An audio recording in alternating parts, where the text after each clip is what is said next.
here we are with 5 top tips for induction straight from TVU.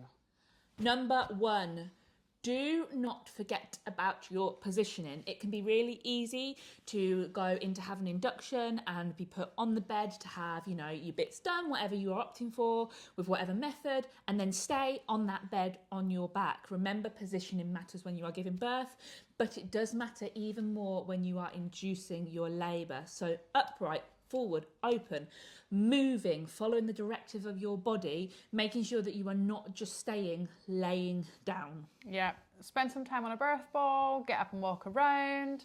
Just try not to have the bed be the only place that you hang out. What will often happen is that perhaps an induction takes a while to be started, it takes a while for it to do anything, it takes a while for your baby to be born. Before you know it, you've spent 3 days lying in a bed and your baby's then not in the most optimal position. So be mindful of your position the entire time you're in that hospital.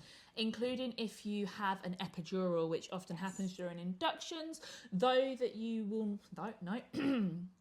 With an epidural, the likelihood is that you're not going to be able to stand and move as freely because weight bearing becomes a little bit more difficult. However, you can get the people that are looking after you to move the bed for you. So you can go on your hands and knees so that you are facing backwards on the bed. You can stand and lean on the bed. You can use your birth partner. There are a lot of options still that are not just laying in the bed. Yeah, at the very least, spending time lying on one side and then switching over to the other, and that will really help you out.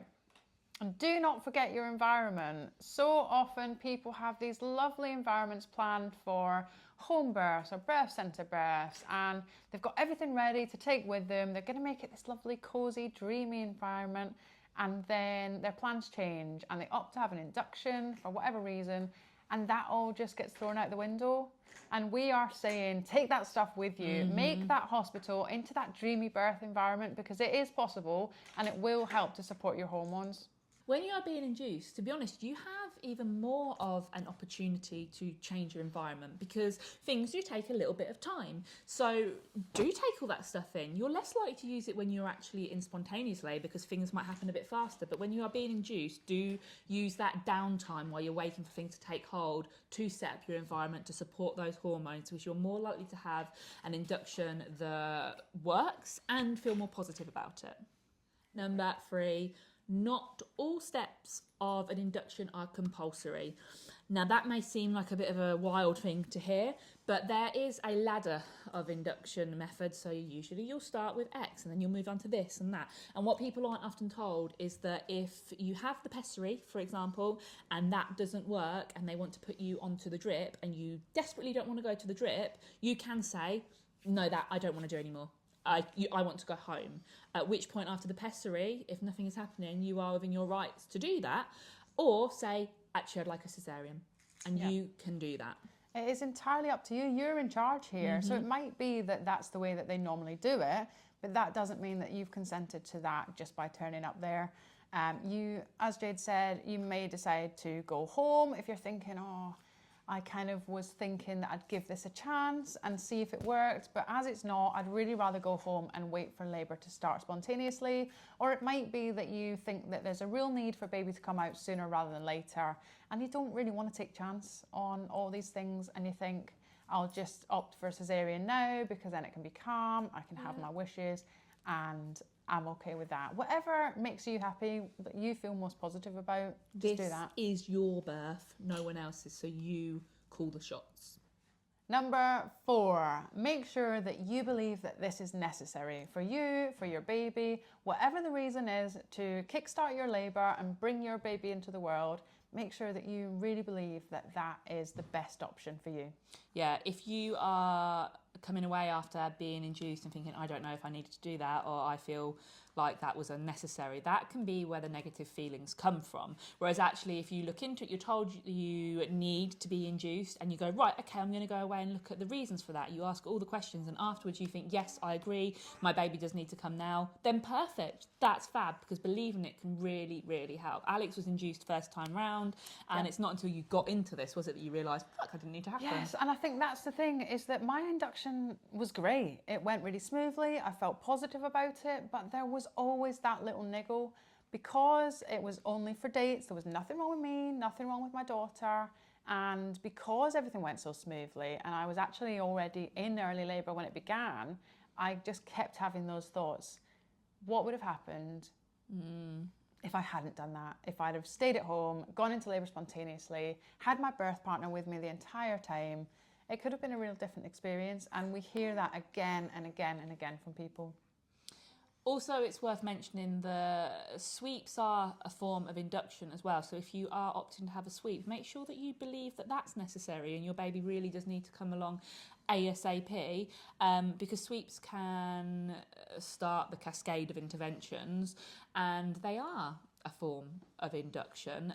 So it's worth thinking, am I okay to wait for my baby to come, or do I need to start that induction process? Yeah, it's thinking up the kind of pros and cons, isn't it? If you are planning to have a home birth, but you believe that your baby needs to come sooner rather than later for whatever reason, it might be that for you, trying a sweep is what you need in order to then continue on your home birth journey.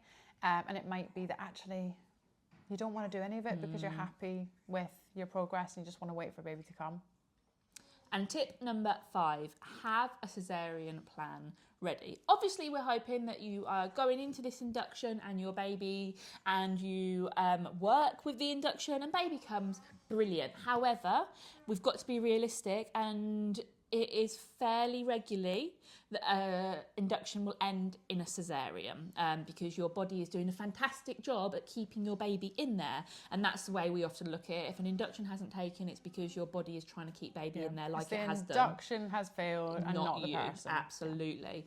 And so having a cesarean plan is really, really important, because the last thing you want to do is be thinking this induction will 100% work and I definitely am not going to have a cesarean, and then have a cesarean, because you wouldn't have thought about what you want, your plans. You wouldn't have thought about what's really important to you when it comes to cesarean, whether you want baby put in immediately on your chest, therefore you want the dots on your back, what hand you want your IV going into. Those things matter, and you only really think about them if you've thought about them in advance. It's not going to cross your mind in the moment of you've been having an induction for X amount of time and now you're going to go to cesarean. It Quickly, what do I want? Yeah, it won't. You'll just do whatever they do. It's not the most positive way to go into a cesarean, and you might choose to have a cesarean at any step of the induction process. So to have that ready and waiting means that you're more likely to get exactly what you want. And one last bonus tip from us is take stuff to entertain you. Yes. Maybe it's podcasts, maybe it is downloading shows onto an iPad because the hospital internet is going to be shite. Maybe it's taking a pack of cards to play card games. Just books, magazines. Yeah, books, magazines, maybe a bit of last minute birth prep. Take in with you the TPU handbook.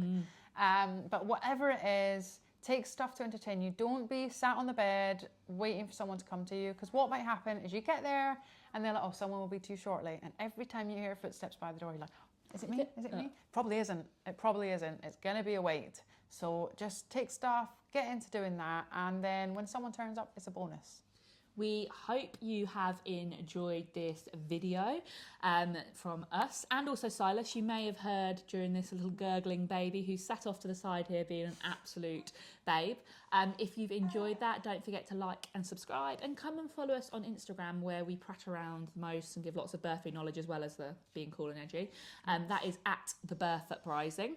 If you want more tips for preparing for induction, then check out our digital pack at www.thebirthuprising.com. The link is below.